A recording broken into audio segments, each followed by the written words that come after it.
Olá, amigos.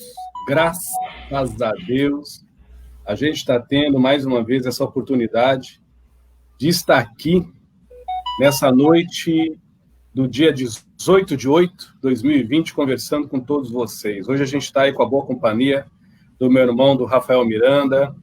Logo mais, se Deus quiser, a Márcia Calmon também vai nos ajudar a conversar um pouquinho hoje sobre esse assunto que é muito vasto mesmo, né? Para quem já segue o nosso trabalho, não só meu, mas da gente, das pessoas que me ajudam, a gente não está aqui como o mensageiro da verdade, o dono da verdade, o possuidor da realidade.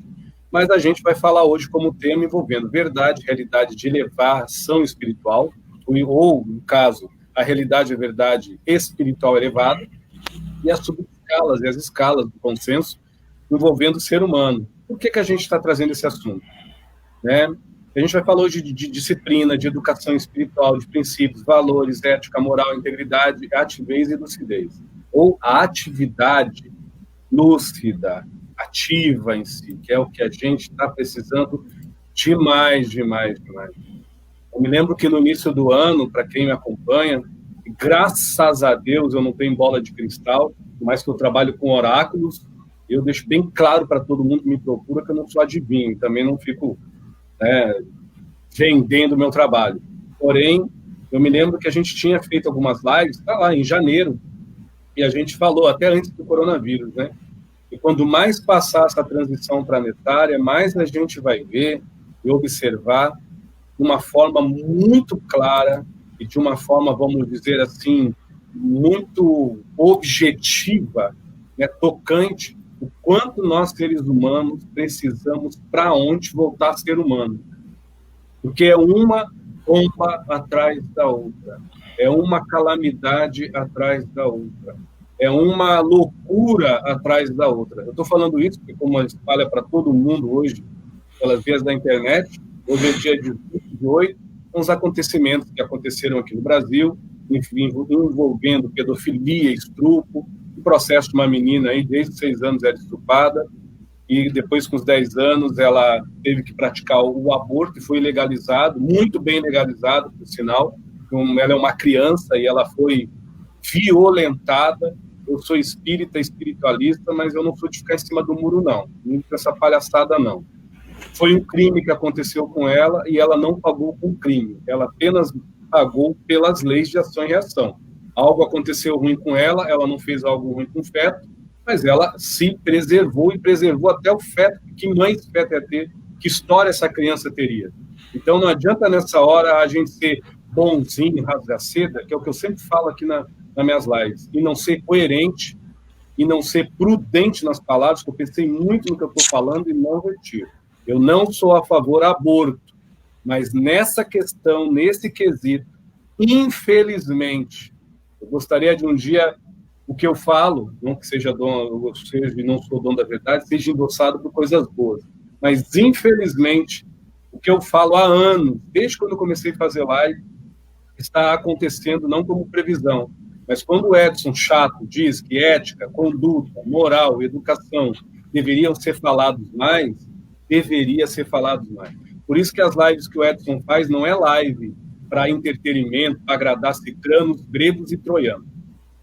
Comigo não tem esse negócio, não. Posso dizer para outras pessoas.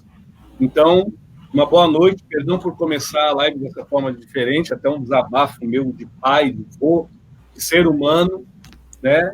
Mas eu confio que o ser humano possa mudar por esses princípios que eu escrevi, mas que eu não sou doutor e não sou doutorado, e não sou senhor dessas verdades.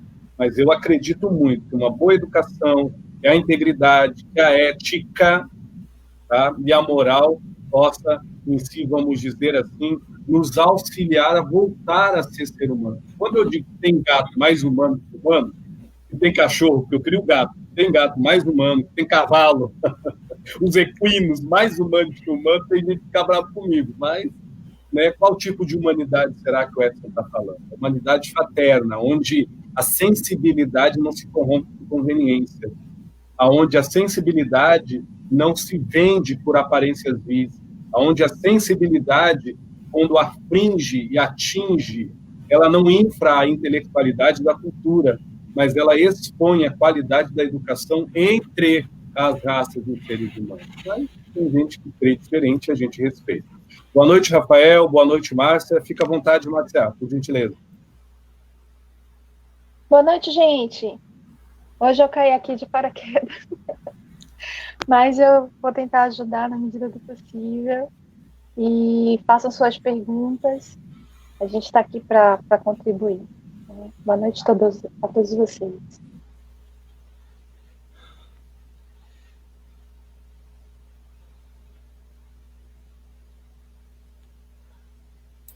Fica à vontade, Rafa.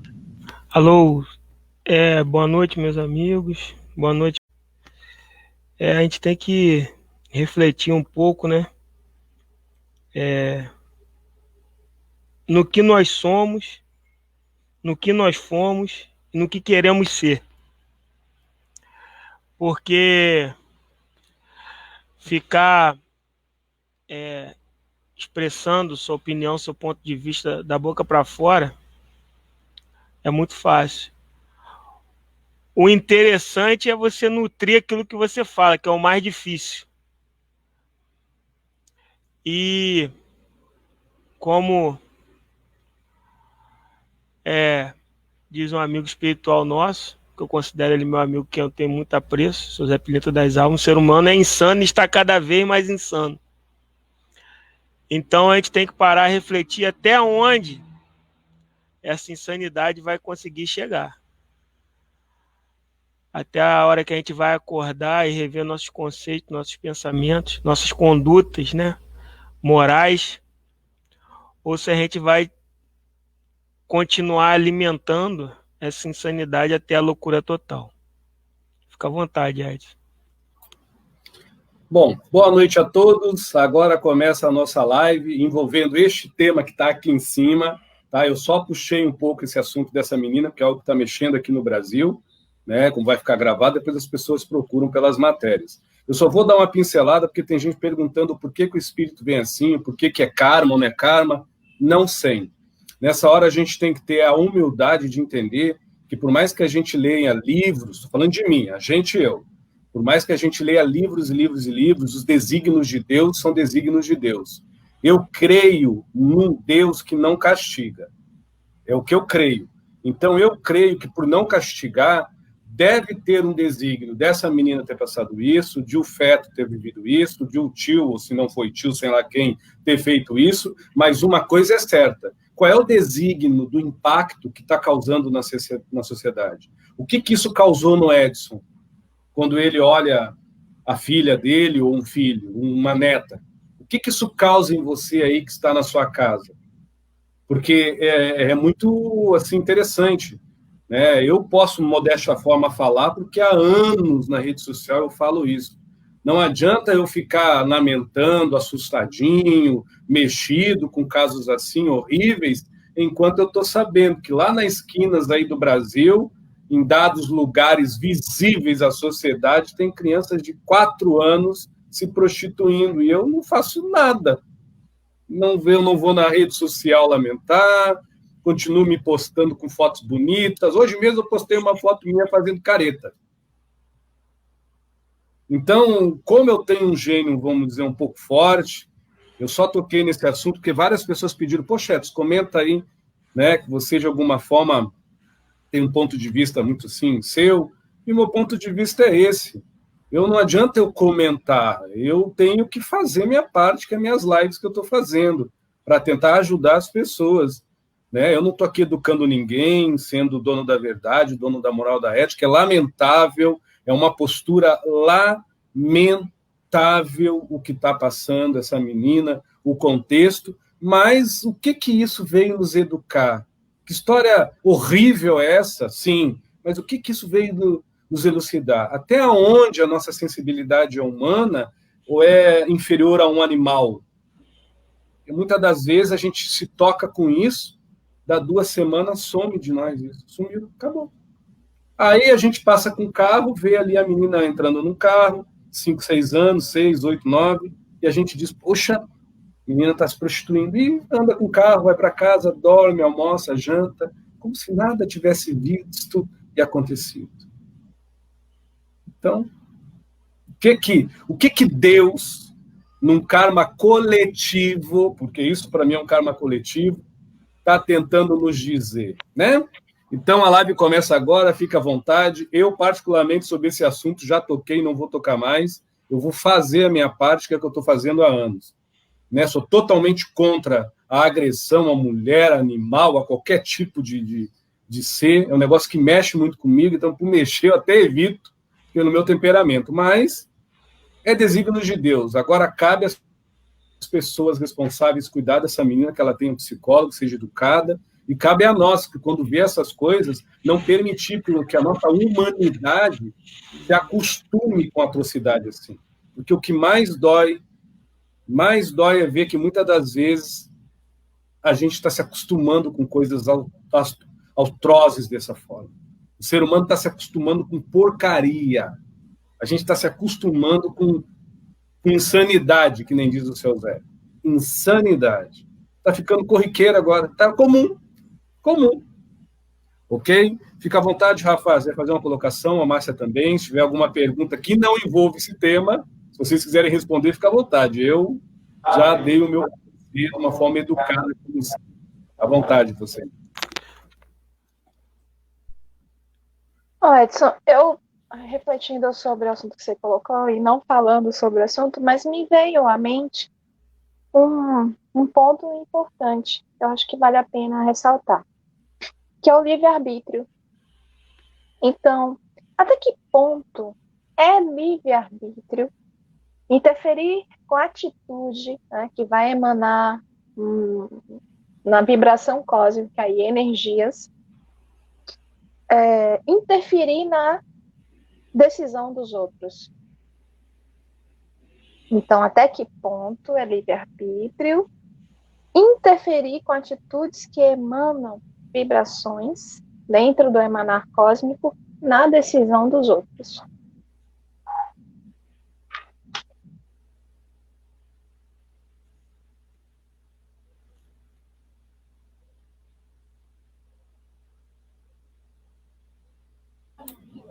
Alô, acho que o seu som caiu, Marcia. Eu não estou lhe ouvindo, não. Você ouviu a minha pergunta? Não?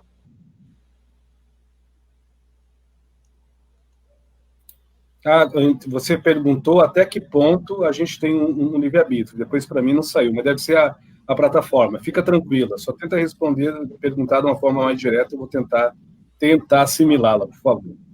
Então, até que ponto é livre-arbítrio interferir com a atitude na decisão dos outros? Nós não temos o arbítrio de interferir em nada na vida dele. Mas nós temos, através da nossa postura, o arbítrio de influenciar a vida de qualquer um. Eu não tenho livre-arbítrio pela minha cultura ou pela minha ignorância, meter o pé na tua porta, ou te dar bom dia, boa tarde, boa noite. Estou sendo bem franco. Agora, o meu livre-arbítrio de influenciar, esse eu tenho. Eu posso influenciar. Qual a diferença de influenciar e de se meter? Simples. Quem influencia se neutraliza. Do que você vai requerer, do que você vai querer, do que você vai fazer. Eu te influenciei, eu não me meti, eu não te domei, eu não te mandei, eu não te controlei, eu não te possuí, eu te instiguei. Então, se eu te instiguei, você fez, você que se decide. Eu posso, através do macrocosmo, criar um karma mediante ao que eu estou fazendo agora nas minhas lives.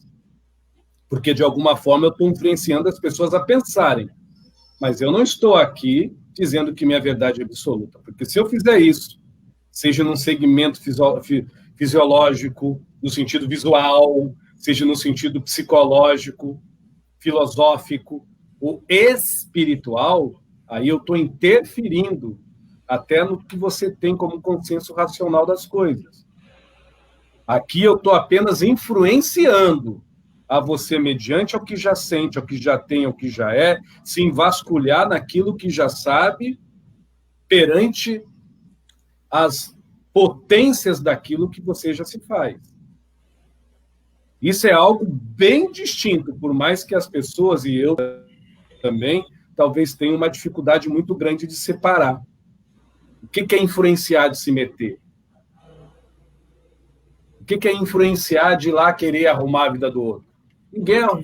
Ninguém arruma e muda a vida de ninguém. Só na superficialidade. É intimamente que as pessoas ou se ajeitam ou se extraviam. Ou se encaixam ou se desencaixam da sua realidade. Mas, como eu disse, é uma questão de conceber a realidade do outro, a verdade do outro, e conceber lucidamente, como está as virtudes aqui em cima que eu coloquei, a sua realidade. Por que eu não estou falando muito dessa menina? Já falei, eu não quero falar mais, não vou falar mais. Em lives, não. Por quê? Porque o que eu tinha que falar, já falei. Sal, sal, açúcar, açúcar.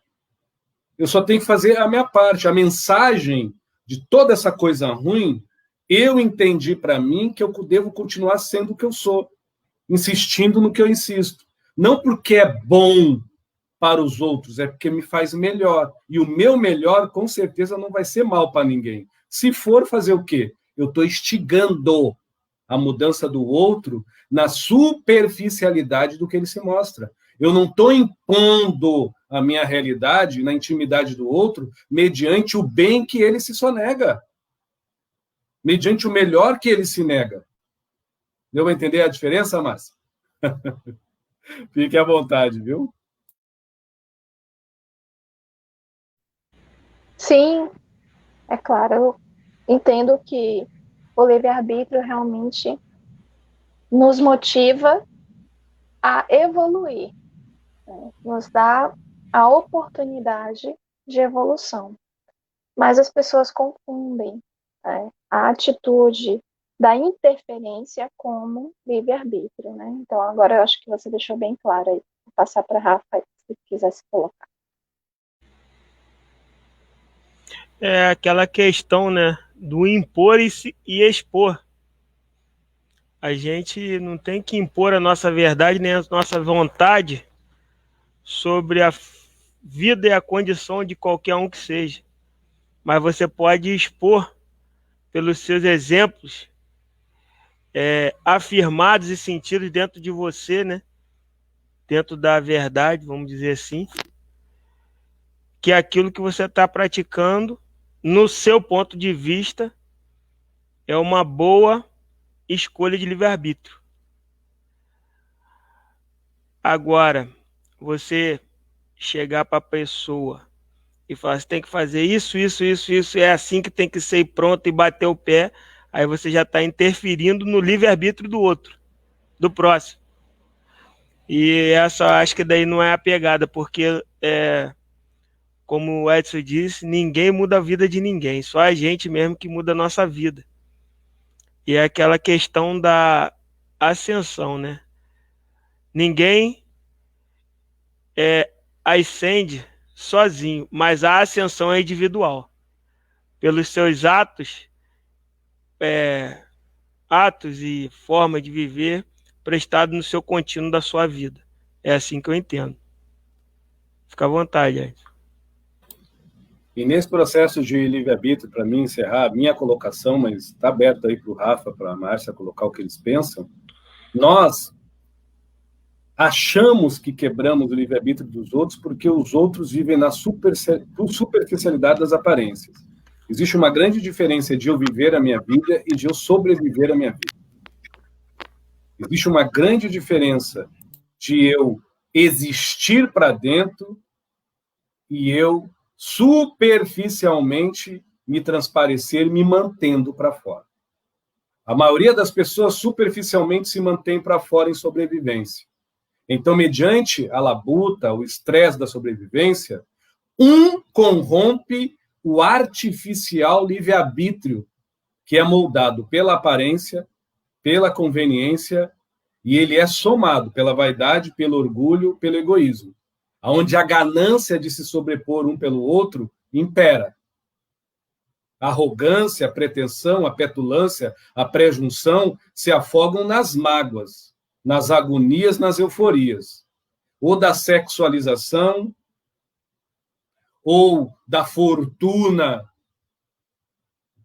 de dinheiro, como se autoconquistar para fora, lá se existe isso, ou se manter na soberania, de ser uma pessoa benquista, bem vista. Esse arbítrio superficial, as traças corroem, o tempo destrói, porque ele não tem esses princípios aqui de cima.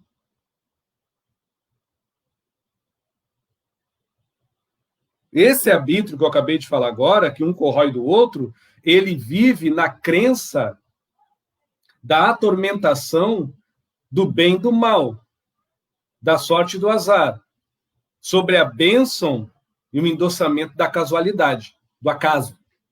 Esse arbítrio aí, eu concordo, que esse aí, até uma mosca te destrói. Um ventinho, então, te leva longe. Porque é a conveniência que nos embala.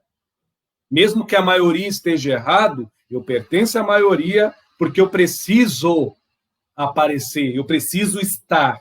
Não interessa o que dentro de mim se faz como ser. Eu preciso estar, preciso me manter. Não importa dentro de mim o que é. Esse arbítrio aí, qualquer coisinha destrói. O tempo é dono e a casualidade é o admoestador. Agora, o livre-arbítrio, que é o que nós nutrimos, esse pertence a isso aqui que está em cima. Por isso que os primeiros que eu comentei se atormentam. Porque muitas das vezes tem dinheiro, mas não tem paz. São bem vistos, bem quistos por quem podem pagar, porque se mantêm, não porque são, independente do que têm. Isso aí não é livre-arbítrio, isso é escravidão, mas cada um no seu momento de expressão.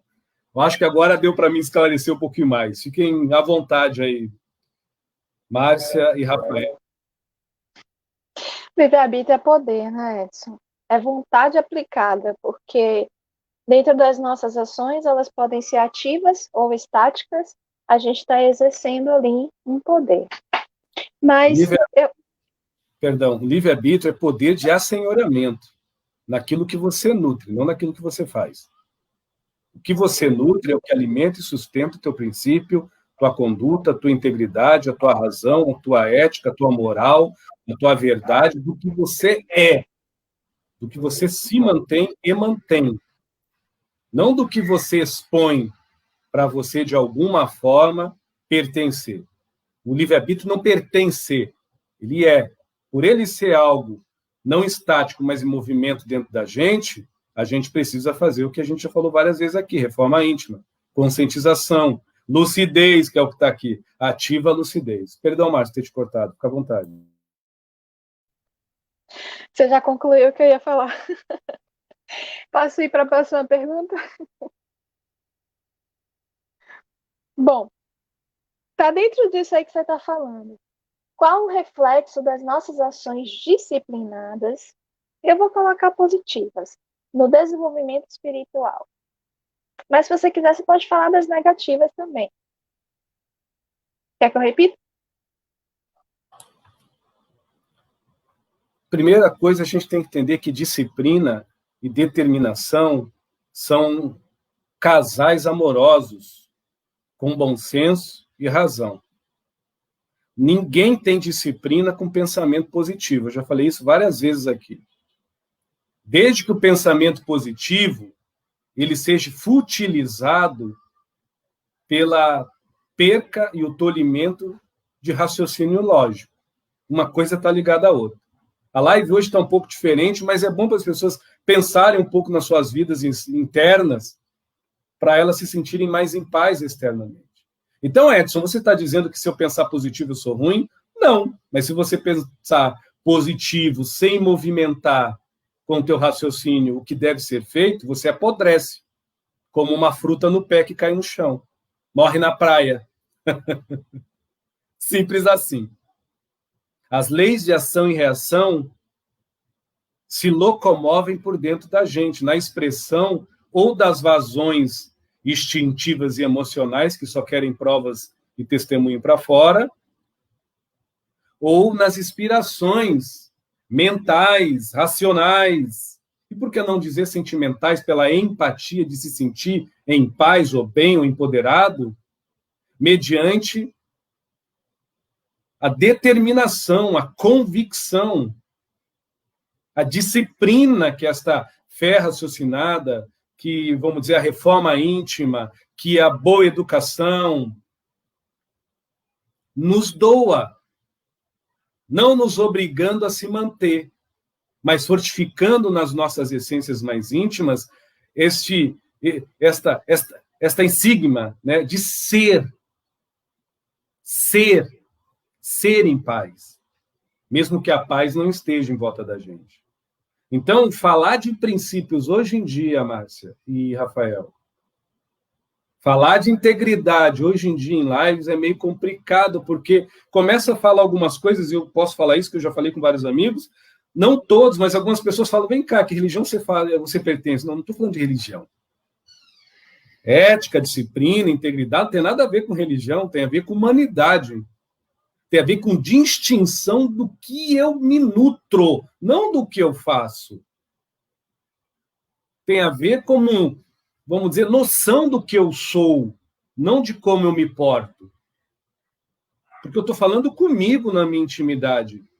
Quando eu cito disciplina moral, por mais que envolve os outros, mas quando eu cito disciplina ética, é como me comporto em mim.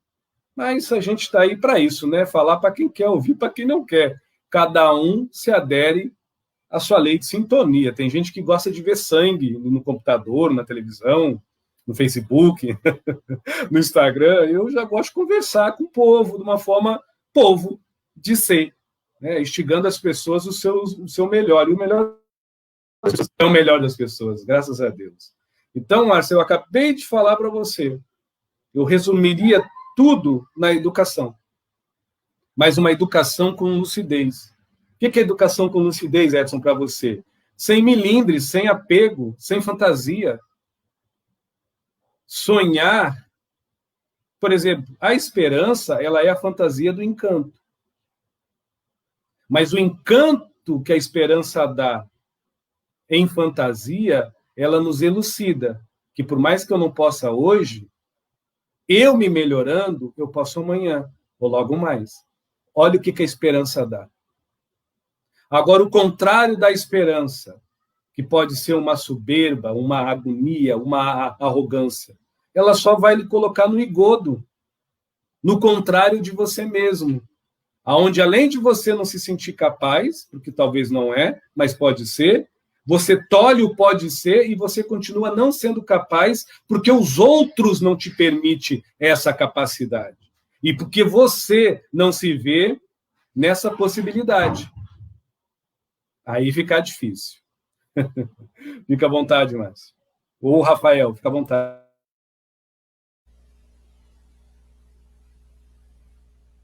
Deixa o Rafa dar a opinião. Eu vou me pegar um pouco na disciplina, né? Porque, meu ponto de vista, só a disciplina liberta. E você tendo a disciplina de valores de ética, moral, integridade, você não está preso a nada, você está livre. Porque você se disciplinou, você conduz sua vida de forma ética, honrando os valores e trabalhando a moral. Dessa forma, com essa disciplina que te liberta, você vai poder entrar e sair de qualquer lugar de cabeça em pé. Porque na sua consciência você está honrando realmente no seu íntimo, isso daí que você diz, nutrir, você não tem rabo preso, vamos dizer assim, com nada. Se você é um cara que você não está querendo passar a perna em ninguém, não está se aproveitando de ninguém em situação nenhuma, não está abusando de ninguém, então você é livre para você caminhar, fazer as coisas que você quiser sem estar sendo cobrado pelo maior julgador ou julgadora que existe, que é a nossa própria consciência, que mais cedo ou mais tarde ela vai te cobrar. E quando cobra é uma cobrança pesada, porque é ininterrupta. É o tempo todo ela te cobrando para quem a tem. Mas mesmo aqueles que não têm ou estão passando por um período de obscuridade, onde não estão vendo a sua própria consciência, uma hora ela chega para cobrar. É nessa disciplina aí dos valores, da aplicação da verdade, né, que eu acho que a gente vai se libertando. Desde que você consiga enxergar esses valores. Não querer fazer ao outro aquilo que não quisesse que fosse feito com você próprio. Fica à vontade, irmão. Bom, vocês ficam à vontade. Se tiver alguma pergunta, vocês podem responder. É só vocês verem se tem alguma pergunta das pessoas. E eu fico aqui só na observação. Tem pergunta, sim. A Cintia Amaral fez uma pergunta que eu acho que é também uma colocação. Edson, você escreveu acima algumas virtudes. Onde se encaixa a justiça?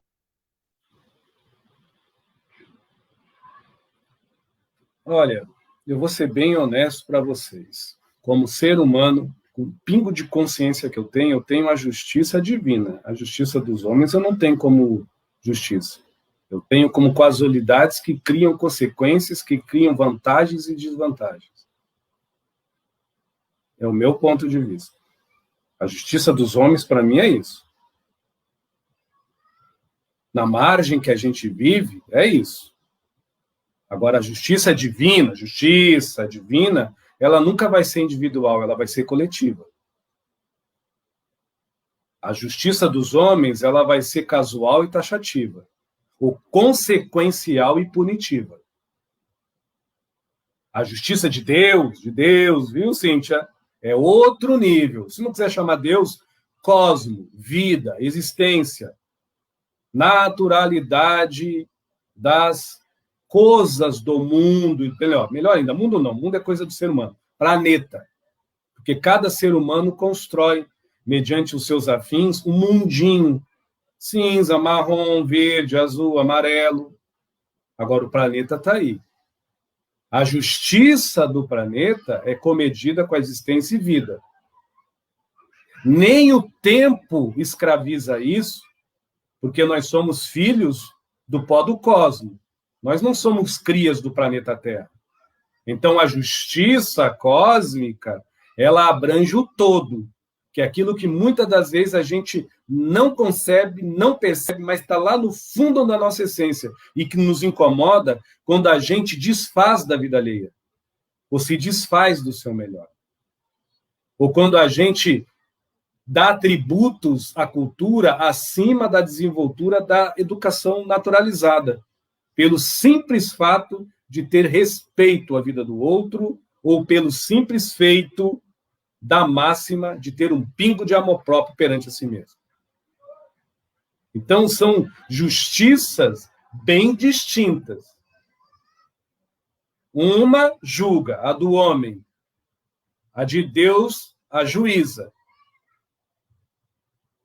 Então, quando eu coloquei essas virtudes e não botei a justiça, graças a Deus que tu teve a sensibilidade de entender e de, pelo menos, perguntar a minha irmã.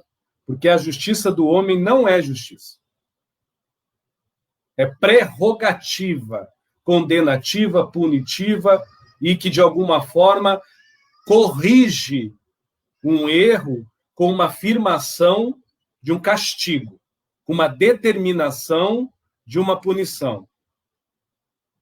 Filosoficamente, se você entrar no Google e ler, ou quem quiser, vai ver que a nossa justiça ela é acanhada. Porque justiça verdadeira não é punitiva, é elucidativa. Justiça verdadeira, ela não julga, ela ajuiza. Então, a gente está ainda que nem minhoquinho formiga. Se eu lá posso comparar assim, perto de uma justiça. Foi como eu comentei há pouco tempo, no começo dessa live, que eu prometi que não ia tocar, e também não estou tocando, porque eu não vou falar mais da situação, mas quando acontece algo ruim num país, ou no mundo, no planeta, que toca as pessoas, que todo mundo fica, meu Deus, que coisa horrível, sim, foi horrível, infelizmente. Mas o que você vai fazer agora com isso? Vai julgar, vai punir, vai escarnear? Ou seu modo de ajuizamento vai ligar no verde, vai deixar de ficar no vermelho e vai virar a online, não offline, você vai, não, para um pouquinho, eu vou fazer a minha parte. Alguma coisa eu vou fazer para esse planeta, mudando o meu mundinho interior de como eu me faço juiz ao meu ajuizamento. Juiz, ligado, antenado, conectado. E aonde eu faça jus com a vida alheia, no que eu me digo ser ajuizado, educado, determinado, disciplinado. Então, eu jogo com as palavras, mas eu não brinco nem com a intelectualidade, nem com a inteligência de ninguém. É só parar e analisar. Então, se falar da justiça dos homens, nós estamos lascados, meu amigo. Que justiça? Que julga? Eu fico mais com a justiça de Deus. E a justiça de Deus, o pior acontecimento que acontecer comigo me elucida alguma coisa. Talvez naquele momento eu não entenda. Mas provavelmente com o tempo eu há de conceber que aquilo foi uma informação necessária para mim, talvez não nessa vida, mas na erraticidade espiritual momentânea que eu estou como Edson Rosa, pode parecer um castigo à vida alheia, mas para o espírito pode ser uma libertação para a minha alma. Porque se eu não acreditar assim, eu vou comparar a justiça de Deus, que é o universo, com o acaso de um homem tarado, pedófilo e doente psicopata. Eu não posso fazer isso. Então, para que eu tenho fé na espiritualidade? Para limitar o que é sagrado e divino às leis do umbigo do ser humano? Da iniquidade e da imbecilidade, da bestialidade do instinto vazio humano? Não. Eu não posso fazer isso comigo, nem com algo que eu desconheço na totalidade, que é Deus, que é amor, que é justo e que ajuiza. Agora, os homens ficam aí, condenando. Tem países onde crianças, desse exato momento de 8 anos, estão se casando com homens de 40, no Oriente, aí, Oriente Médio. E aí? Qual o nome disso daí? Casamento feliz? Fiquem à vontade, Rafael ou Márcia. Pode falar, Rafa, fica à vontade. Eu também sou dessa mesma linha sua aí. Não puxando seu saco, mas eu sempre pensei que a justiça do homem ela é conveniente, parcial e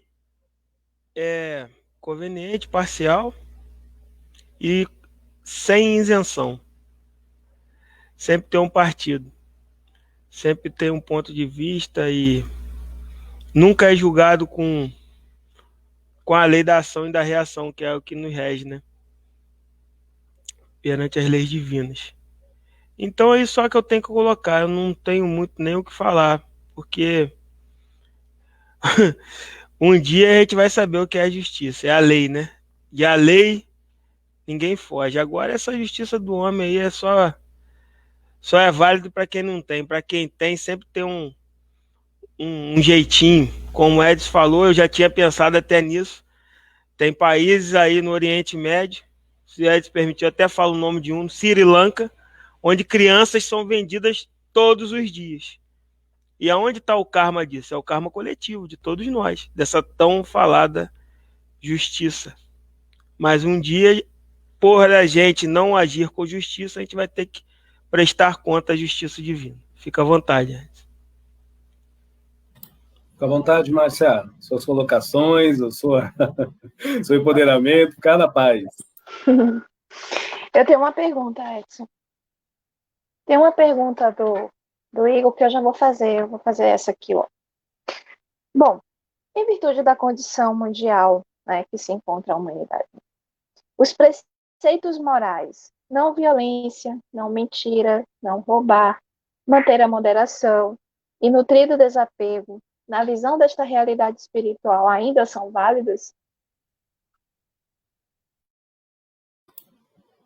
É interessante que, quando coloca na visão espiritual não, como eu falei, esse não aí é preso à justiça dos homens, ao temperamento humano. Deus não fala não nem sim. Deus diz vai. Experiência. Mas quando fala experiência, para os ouvidos atentos a um furinho do Edson Rosa, vão dizer assim, olha lá, ele está dizendo que Deus manda as pessoas trucidarem, roubar, estrupar, fazer. Não, nós estamos falando da lei de causa e efeito, ação e reação, encarnação. Tem gente agora na mesa comendo largato, jacaré, cobra, rato e achando que é a sétima maravilha do mundo.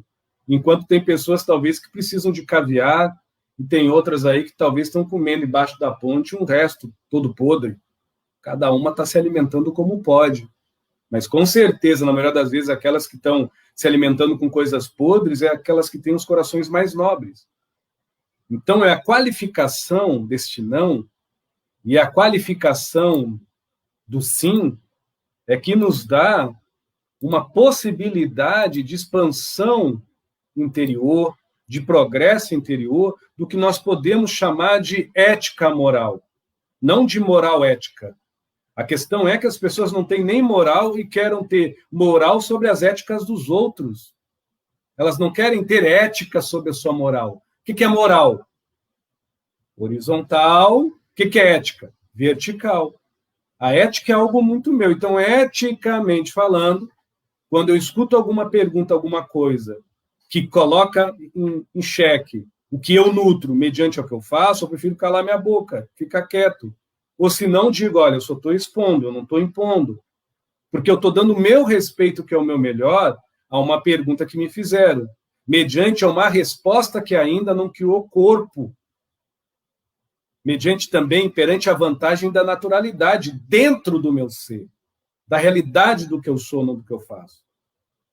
Do presente lúcido, da verdade do meu eu, não do que eu me demonstro. Então, quando a gente fala assim, a doutrina espírita, os espíritos, diz que não pode, que não isso, que não aquilo, a gente precisa entender que é um modo figurativo da espiritualidade ter uma ativez humana mediante a pequenez da autoanálise que nós fazemos para dentro e da miopia de que nós nos referimos para fora, pela realidade que nós, muitas das vezes, nos espelhamos ao que o outro é, ao que o outro faz, ao que o outro coloca, ao que o outro expõe, mediante o que o outro vive, perante ao todo das consequências que nós, junto com o outro, comungamos ou não, como verdade e realidade a ser nutrida, ou a ser absorvida, ou a ser comumente vivida e expressada, num senso comum, aonde o comum é as discordâncias. Alto, baixo, gordo, magro, preto, branco. Discordâncias essas feitas pelos que não se consentem por dentro na sua própria paz. E não se sentem bem por fora, mediante até a paz do outro, que nada lhe faz. Agora, se é uma pessoa que se sente bem por dentro e respeita o outro, o certo e o errado, o faz e não faz, começa a ser diferente. Até na nossa riqueza dialética do português, que é uma língua muito rica, nós temos várias palavras para definir, identificar um senso de um sentido, mediante uma lógica racional, vista de ver, tocada de tocar, ou percebida só pelo sentir, pelos campos da emoção, do sensorial.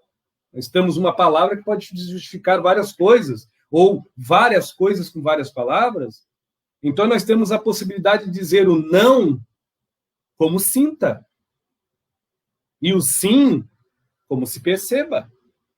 Então, quando os espíritos de luz dizem, cuidado, não, é como se ele dissesse, se sinta, eu não estou te repreendendo, mas se sinta, não só se perceba para fora o que as pessoas acham que você faz, mas se sinta para dentro se isso realmente é o que você é. Aí você, opa, ele não está dizendo para mim não, ele está dizendo para mim me sentir. Então eu vou parar, observar. E não é que ele está certo?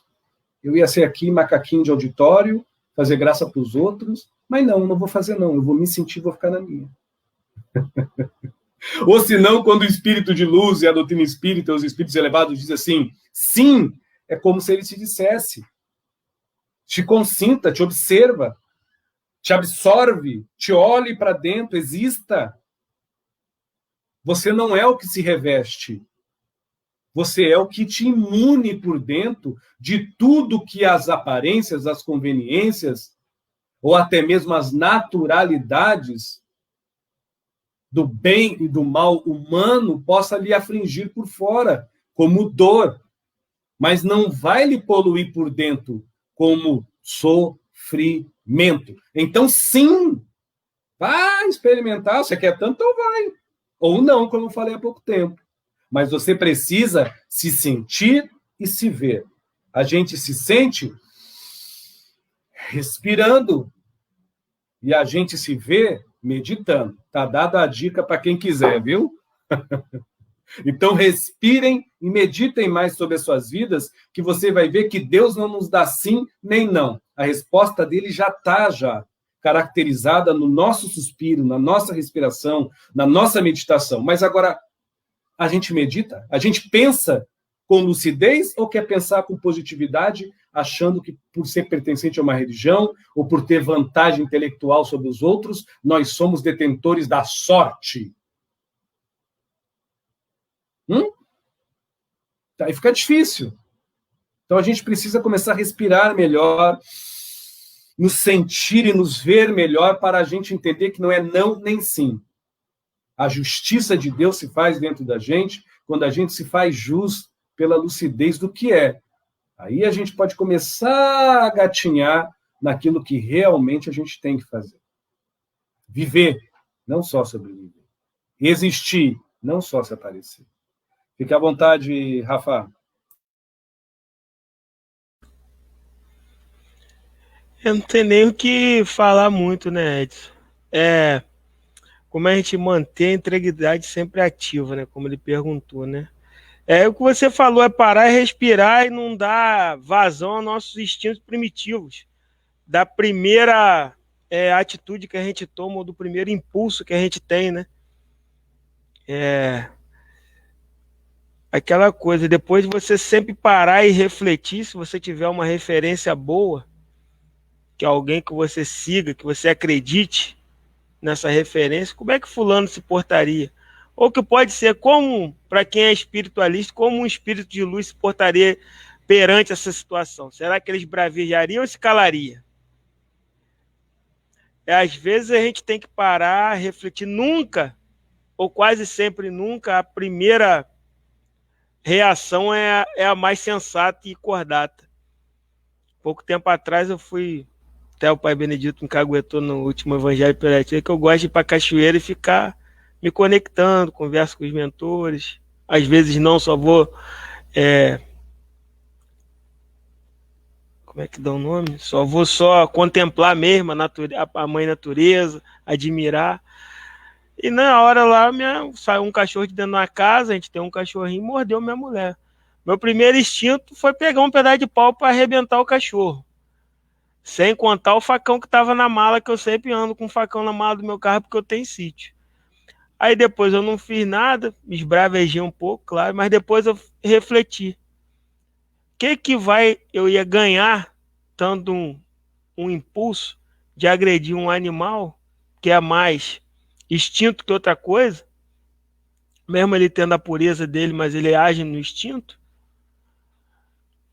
Eu ia machucar aquele animal, ia criar uma porção de desavença, gerar uma energia deletéria para mim, nada saudável.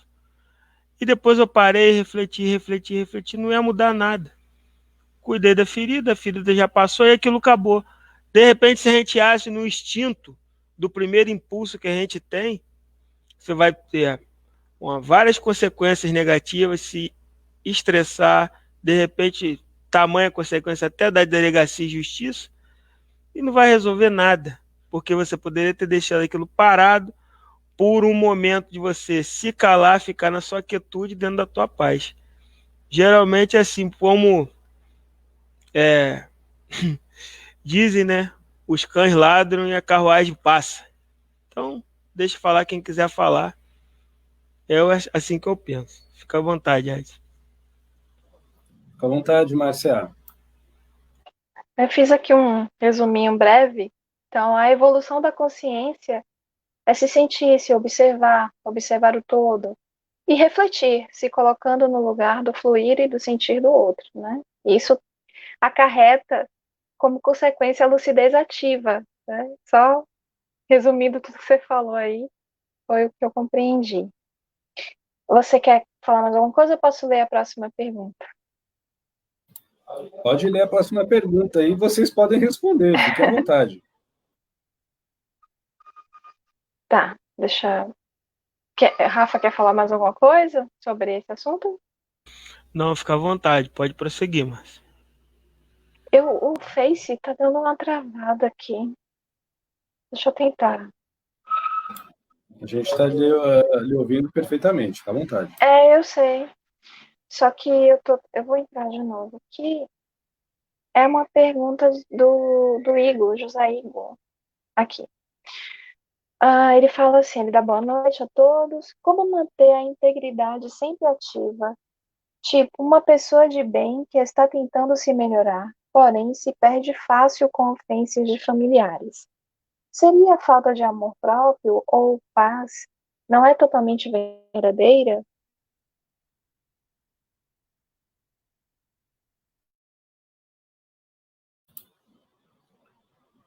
Olha, eu vou ser bem sincero para você, José, e eu acredito para quase toda a humanidade. Porque o que mais a gente tem é falta de paciência e calma, em moderações bem diferentes. Primeira coisa que eu aprendi com a espiritualidade é que a qualidade de ser humilde nos dá a vantagem de dominar a calma e a paciência, mesmo que ainda a gente não tenha. Como assim? Quando a gente é humilde, a gente não determina ter calma. E a gente não impõe ter paciência. Porque quanto mais a gente determinar com a logística do raciocínio, mais a gente tem menos domínio daquilo que a gente deseja pelo pensar positivo. Isso é meio confuso, mas é puro budismo zen, shintoísmo, taoísmo, ramanismo também. Brahmanismo também pega um pouco disso. Como assim, Edson? Vou explicar agora como nós aqui brasileiros, de uma forma bem simples, tentar pelo menos, né? É complexo.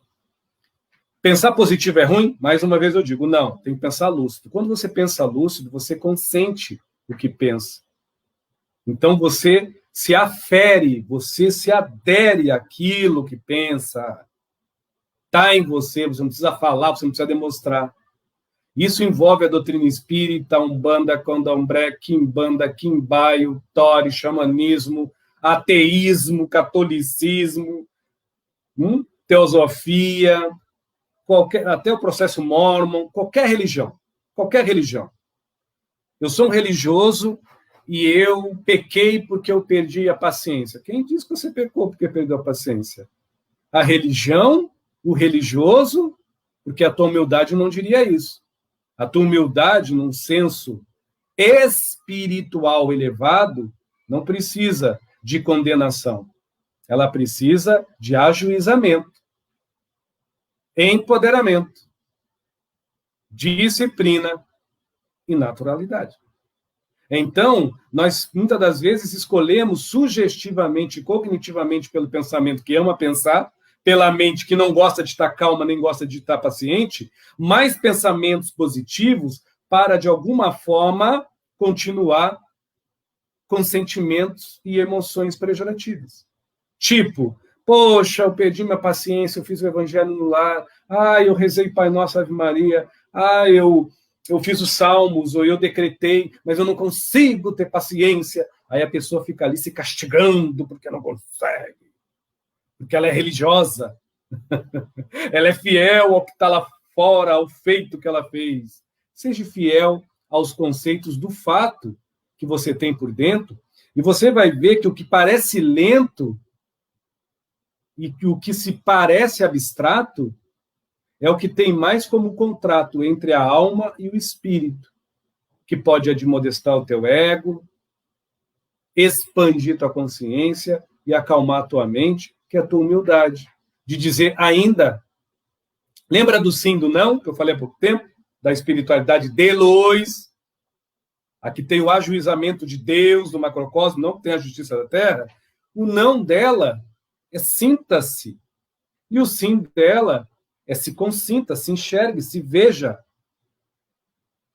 para não dizer, se analise, reflita, não se julgue, porque todo julgamento interior, sem o aprimoramento do pensamento na logística, da lógica, da disciplina, que dá o raciocínio de dizer, poxa, eu errei, mas eu sou hormônio, eu sou hormonal, mas também não devo me esconder por trás disso. Eu errei, mas eu sou neuronal, mas eu também não devo me esconder por trás disso. Porque independente dos erros que eu faça, ou dos erros que ainda eu acometa, graças aos meus neurotransmissores e neurônios e sinapses, graças aos processos do danucréula da minha célula, onde tem fótons, e eu aumentando, onde tem o RNA, DNA, onde tem o genoma, onde tem as enzimas, coenzimas, os glóbulos brancos, os glóbulos vermelhos, os tecidos celulares, o corpo, eu sou sensível e acessível ao que há lá fora. Mas quanto mais eu ficar esclarecido do que eu sou por dentro, mais a calma evitará o sofrimento. Mais a paciência admodesterá o que eu tenho como dor. E assim, a humildade vai ser o doutorzinho, vai ser o doutorado, vai ser o mestrado de eu ter este louvor de passar por mim. Como diz Jesus, homem, conheça-te a ti mesmo. Então eu vou me conhecer a mais por mim próprio. Até nos erros que eu ainda cometo, por falta de calma, até nos acertos que ainda eu acho que está perfeito, como sempre, sempre, o homem tem o autoaprimoramento. Então não é estático. Então, meu amigo José, mais uma vez eu digo, se o teu conceito, ou quem ouve, é religioso, não te apega. O conceito de religião, seja ela qual for, é limitado aos olhos de Deus. Agora, se o teu conceito é um conceito espiritual, independente de ser espírita, começa pelo senso da humildade. Entre se julgar, se analise. Entre se injuriar, raciocine, não só pense positivo. Mas pense com a afirmação de que hoje não, mas amanhã sim. Hoje sim, mas talvez amanhã não. Foi quando eu falei no começo da live, quem quiser pegar, pega a mensagem. Então, essa coisa, muitas das vezes, não compete ao outro nos chamar a atenção. Compete a gente a ter a disciplina, que é o que está aqui em cima, a determinação deste olhar amigável, mas ajuizado para dentro. Porque a humildade, ela não julga. Ela em si já é a lubrificação do autoajuizamento. Porque ela vai nos dar um momento de maior reflexo raciocinal no que pensa. Então, vou raciocinar em cima do meu pensamento. Isso é muito bom, isso é lucidez. E eu vou me consentir por de cima, por de baixo e nos lados dos meus sentimentos. Mesmo eu sendo religioso ou não, eu deixo isso imortal, porque tudo que eu consinto em mim tem a imortalidade da minha expressão, que hoje pode ser 1, amanhã pode ser 2, depois pode ser 3, mas ela nunca vai regredir por dentro de mim. Por mais que eu possa regredir na casca de banana, sendo mal educado, sendo descuidado na vida do outrem. É ruim, Edson? É ruim, bom não é. Mas eu não posso ter isso como algo Maquiavel, algo em soberania pronta para eu ter o auto-julgamento e a autocondenação por algo que eu estou tentando, mediante aos limites dentro de mim, que eu estou me superando, que eu estou aquebrantando, porque eu estou progredindo. Independente da religião, mas dependendo da filosofia de se querer bem, de se fazer melhor. E dentro das possibilidades, antes de visitar qualquer livro espiritualista, ou templo espírita universalista, eu ter este tino da minha própria paz. Porque quando eu não cobro de mim, eu vou diminuindo o evidenciar da culpa alheia. Quando eu não me culpo por mim mesmo, mas me disciplino, me corrijo por mim próprio, eu vou limpando do meu ser o julgamento sobre a vida dos meus semelhantes. Isso é uma bênção divina e sagrada que nos coloca essa centelha de Deus rediviva dentro da gente. Essa ativez de empoderamento e de autonomia espiritual, de dizer, sim, errei, não acertei, mas a minha humildade vai fazer que eu me moldere por mim e que eu me molde na vida alheia sem tanto mais erros, e me molde na vida alheia sem precisar expor, impor, induzir os meus acertos. Eu já vou ser o exemplo do que eu sou.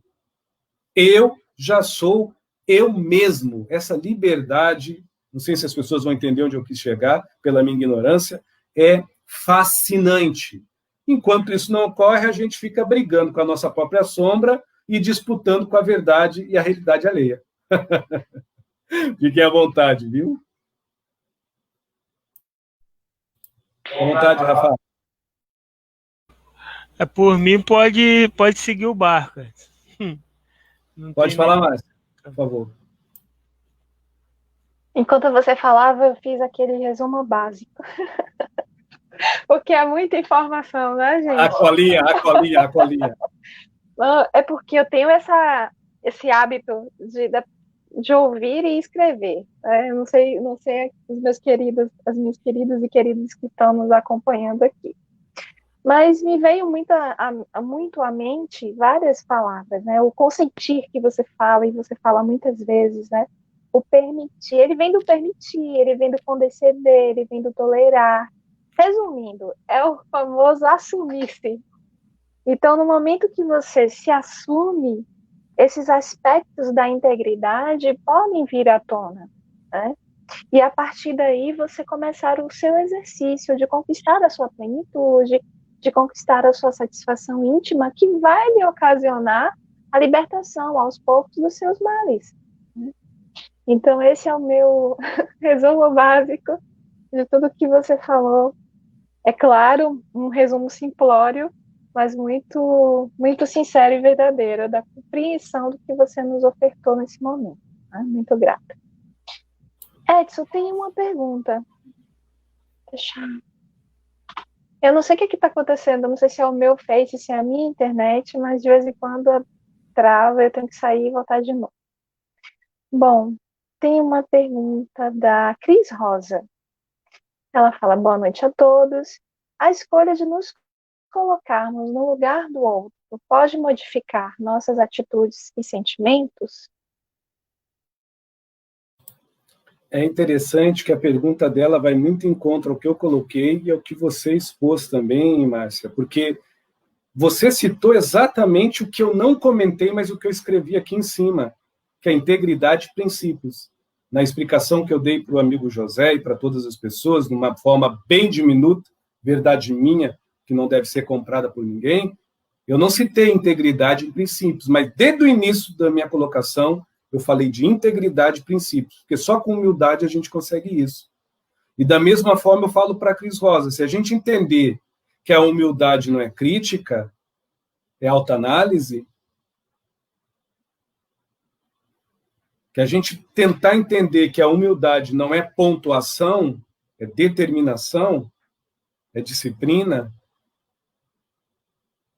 que a humildade não é julgar, mas é se reconhecer, se esclarecer, se elucidar, a gente vai entender que a humildade é uma oferta que nos oferta de uma forma gratuita e sábia, pelo sentir e pelo raciocinar no saber, que nós poderemos ser mais do que os nossos julgamentos.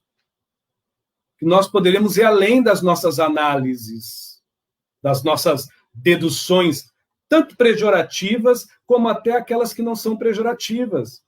Até o nosso melhor pode ser feito melhor amanhã. Assim como o nosso pior pode se cessar e se fazer bem, e se fazer para o bem ou para o melhor. A si e a dos outros.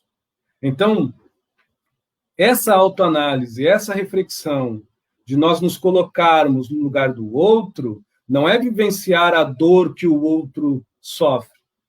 Porque o que há de idêntico em nós é como se dói. O que há de exclusivo sobre cada um de nós é a forma que a gente sofre.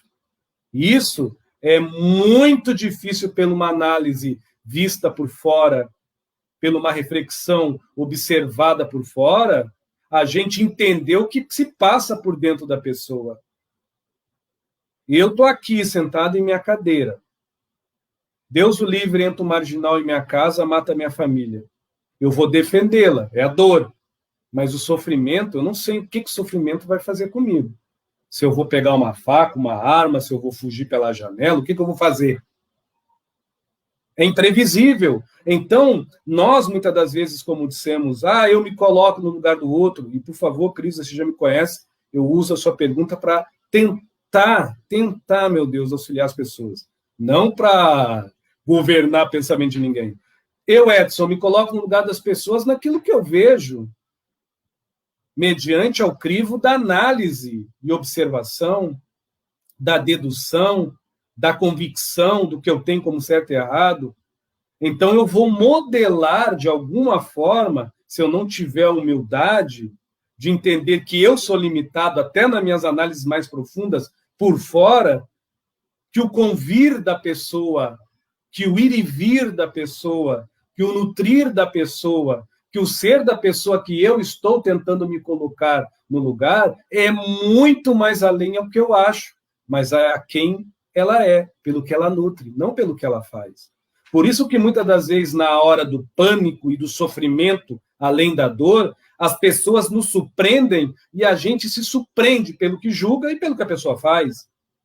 Aí as pessoas, mas era já predestinado a acontecer algo ruim, porque ela degolou, porque ela se atirou num prédio, ou porque ela errou. Sim, de alguma forma sim, porque sofrimento só vai trazer mais dor e mais sofrimento. Mas o que a gente está colocando em pauta é a análise, não o julgamento. Até a nossa análise é assim. A gente precisa ter humildade, porque daí a gente, na verdade, não vai se surpreender com o que o outro fez. A gente começa a não se surpreender com o que a gente espera. Então, quando a gente se coloca no lugar do outro, a gente espera, sim, uma reação que nos surpreenda, mas dentro do quadrado que a gente se coloca, que é no posto da nossa sensibilidade de observação, que é no posto da nossa sensibilidade de como nós referimos o que é certo, o que é errado, o que é verdade, o que é mentira, ser, viver, manter e estar, mesmo que seja no outro. Então, a humildade, ela quebra isso. Quando eu me coloco no lugar do outro, eu digo assim, olha, mesmo eu ajudando essa pessoa a minha vida toda, ela pode ser ingrata ou grata. Uma ou outra coisa não vai fazer diferença, porque eu estou sendo eu e ela está sendo ela. Por eu estar sendo eu e me colocar no lugar dela, eu sei que deve estar doendo pra caramba o que ela está passando. Inclusive a ignorância que ela faz, a toxicidade que ela vive, o ser negativo que ela é, o bobo que ele se encontra, o besta, sei lá. O lado negativo do ser. Mas é ele. Então eu não posso analisar o sofrimento dentro dele, a sua desvoltura, a sua desenvoltura externa, mediante a gravura do que ele se transparece, eu posso deduzir e limitar pelo meu intuir. Agora, quando eu me inspiro pela humildade, eu já não me limito e eu não limito nem a bondade nem a maldade alheia. Mas eu separo. Eu sou eu, ele é ele, e por eu ser eu posso me colocar no lugar dele na dor. Agora, eu posso tentar me inspirar do que seria o meu sofrimento, não dele, mediante a dor que ele sofre. Então, quando eu me coloco no lugar do outro, eu procuro sofrer por mim mesmo. Como eu sofreria? Porque por mais que o outro faça uma atrocidade pelo modo dele sofrer, se eu tiver o caráter, a conduta, a integridade, a moral e a ética de me perceber no que eu sinto, no recinto da minha intimidade, o pior sempre vai ser o que eu vou fazer, não o que o outro faz. Então não tem como eu me surpreender do mal alheio. Por eu não fazer isso e me colocar no lugar do outro, que cognitivamente eu vou dizer, eu esperava isso, mas no fundo a gente diz, nossa senhora, como é que essa pessoa pôde fazer isso? Tipo, há sempre uma análise e uma convicção que espera do outro algo que, pela gente mesmo, a gente não tem capacidade nem de entender, nem de fazer. Mas, de alguma forma, a gente julga. Então, se colocar no lugar do outro é tentar entender que dói. Mas se colocar no lugar do outro é entender com lucidez que o modo de sofrer é dele, não é meu.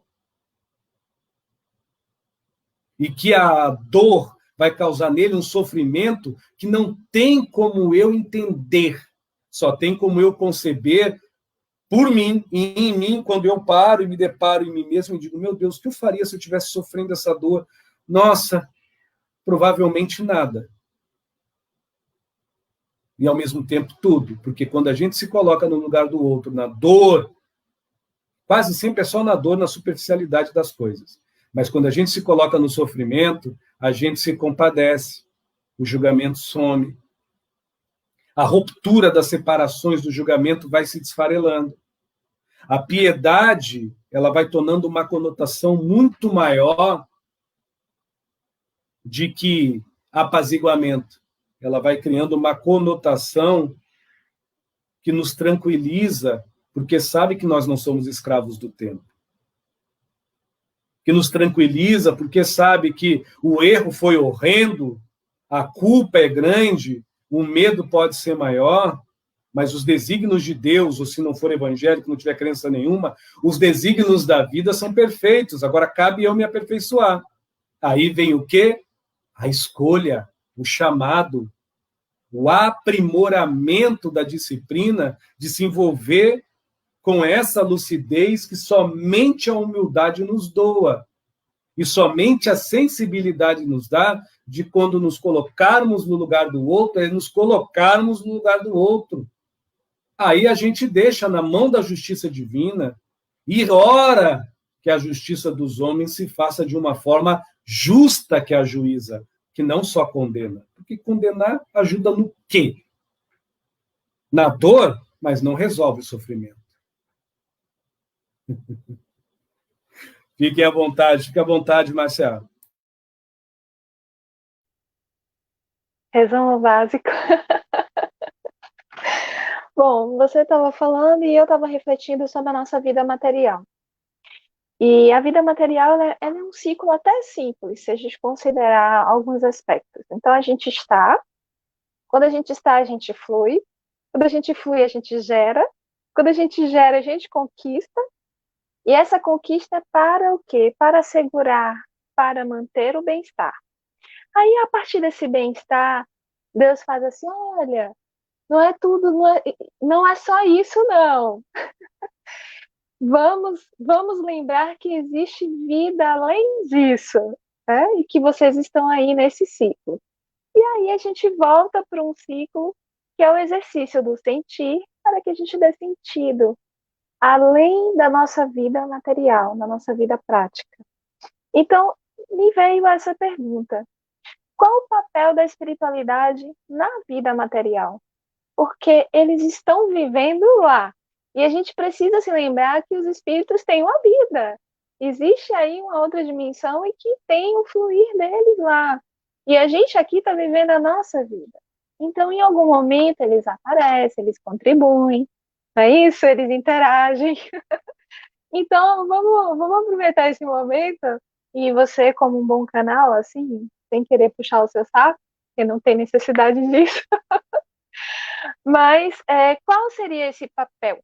da espiritualidade na vida material, de forma bem objetiva. Antes de eu comentar, eu peço para o Rafael, se ele quer comentar alguma coisa, fica à vontade, Rafa. Tranquilo, eu sou o Sussa.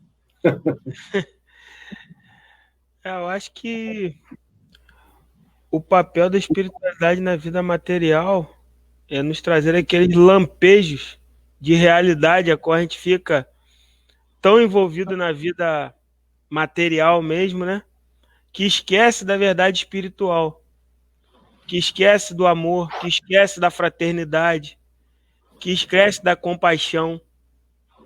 Isso eu digo assim na espiritualidade de luz, né? Porque tem as duas, né? Tem as luzes e aqueles que estão tentando chegar nela, e estão lá atrás, caminhando ainda bem distante dela, que é a mesma coisa do que a nossa vivência aqui, né? Hoje eu até falei Tava brincando com minha mãe, falando que a gente vive no umbral. O nosso plano terrestre aqui é um umbral. Não é um... A gente fala, umbral, umbral. Aqui também é uma faixa de umbral. Denso pra caramba. Então, o que eu acho da função da espiritualidade é nos guiar, nos auxiliar nessa caminhada e estar sempre relembrando os ensinamentos dos avatares, né? E mostrando que todos nós, sentindo e nutrindo boas virtudes, um dia todos nós seremos anjos. Eu acho que é mais ou menos isso. Fica à vontade. Bom, pelo que eu entendi da pergunta de Márcia em si, das colocações, eu vou encerrar minha parte na live comentando sobre isso, que até a gente agora que eu vi aqui que já está quase 1h30, então um pouquinho até passou, né? E depois que eu terminar, o Rafael pode falar, Márcia, e a gente termina a live por aí. Mas faço questão de terminar essa live sendo inspirado pelo senhor José, pilintra das almas, né, que não vai se manifestar, mas ele mexe muito com o meu gênio, com o meu temperamento, e eu vou tentar, né, repetir as palavras dele. Não há nada mais material nas dimensões do amor que conseguir ter um olhar terno por alguém sem requerer nada em troca. Isso é material.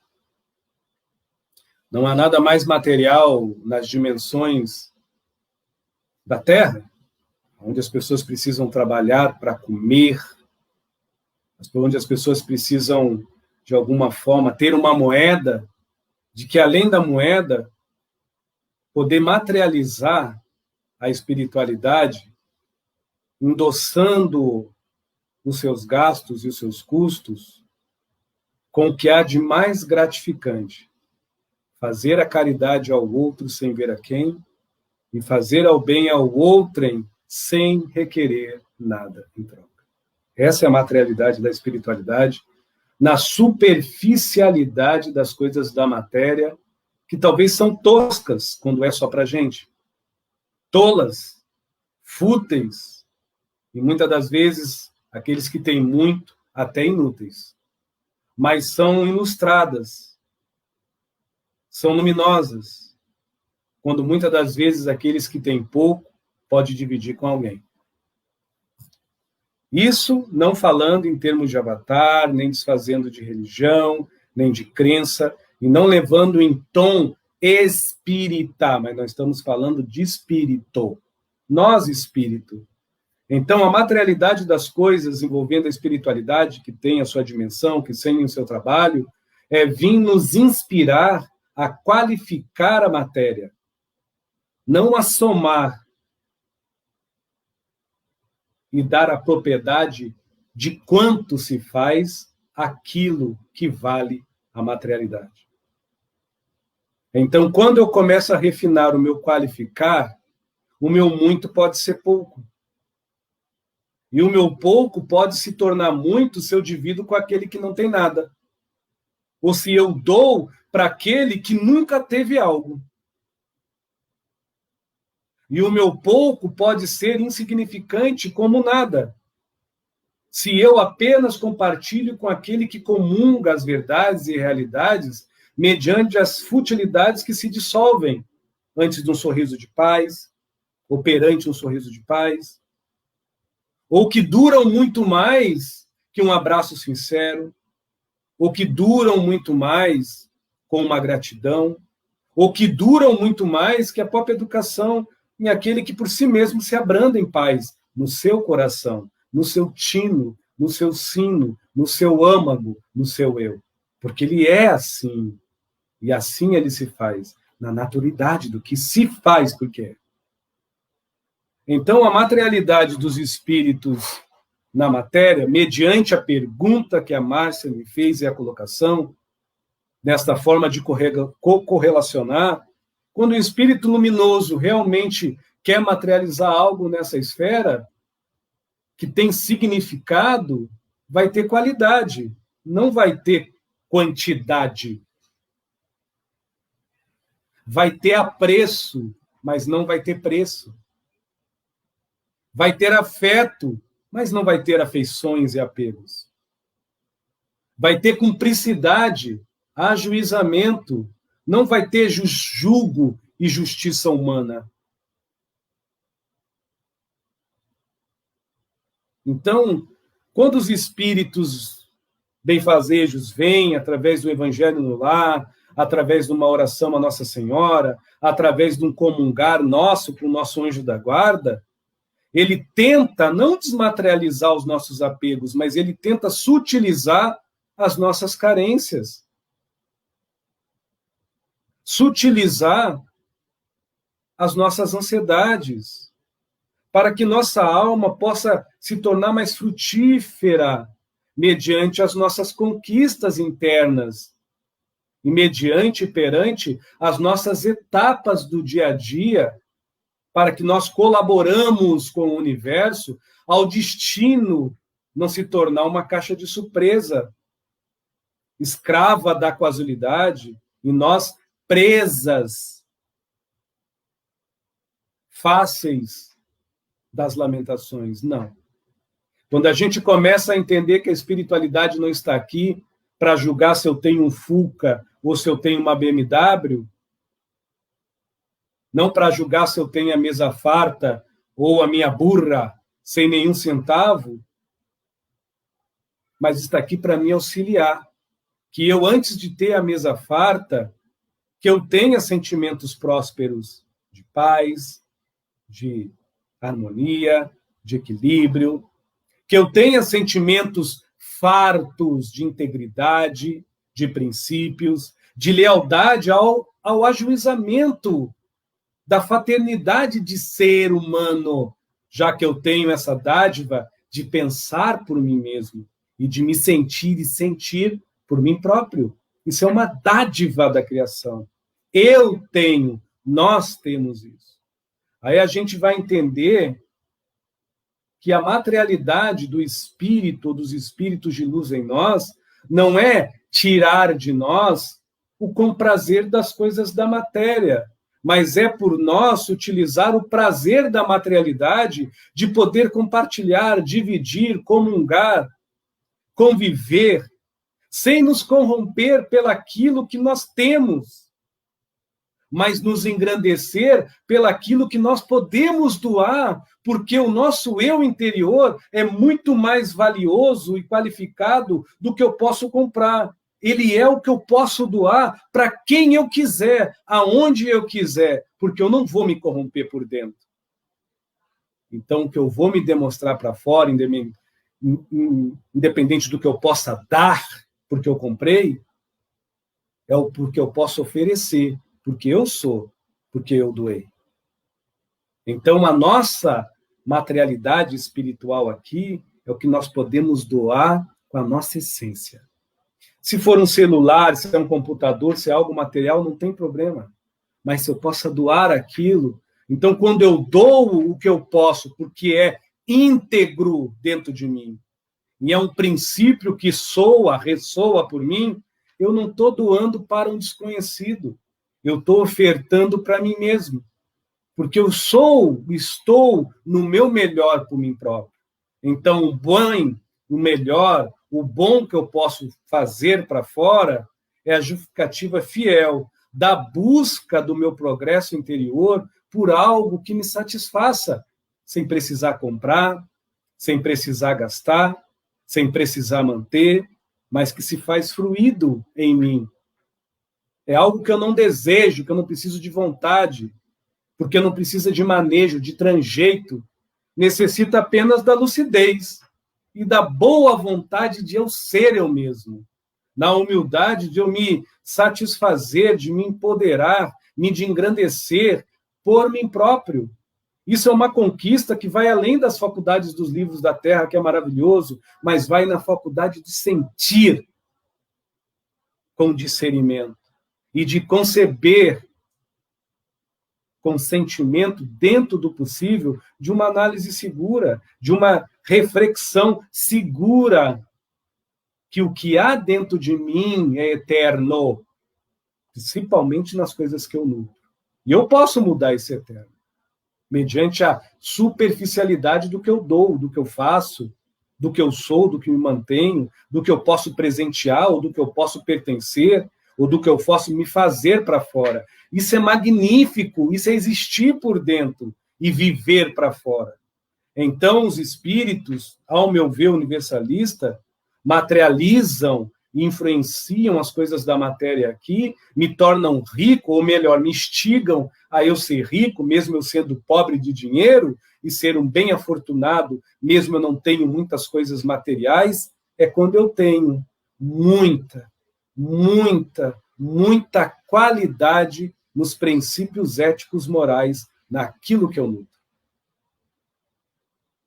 Porque a forma que eu nutro a minha existência por dentro é o que inverniza o que eu posso doar, dar e me fazer e me manter por fora. Uma boa noite a todos. Eu não dei boa noite talvez no começo, então boa noite, bom dia, boa tarde. Depois eu vou postar no YouTube. Muito obrigado ao Rafael e à Márcia por ajudar. E a gente começa pela aí a despedida do Rafael. Fica à vontade, Rafa. Uma boa noite a todos.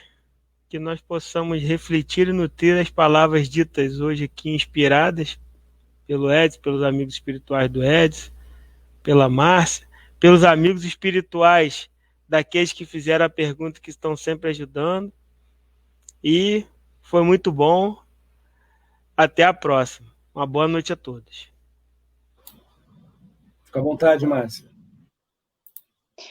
Ô, minha gente, boa noite a todos, né? Boa noite, Rafa, Edson, a todo mundo que está por aqui.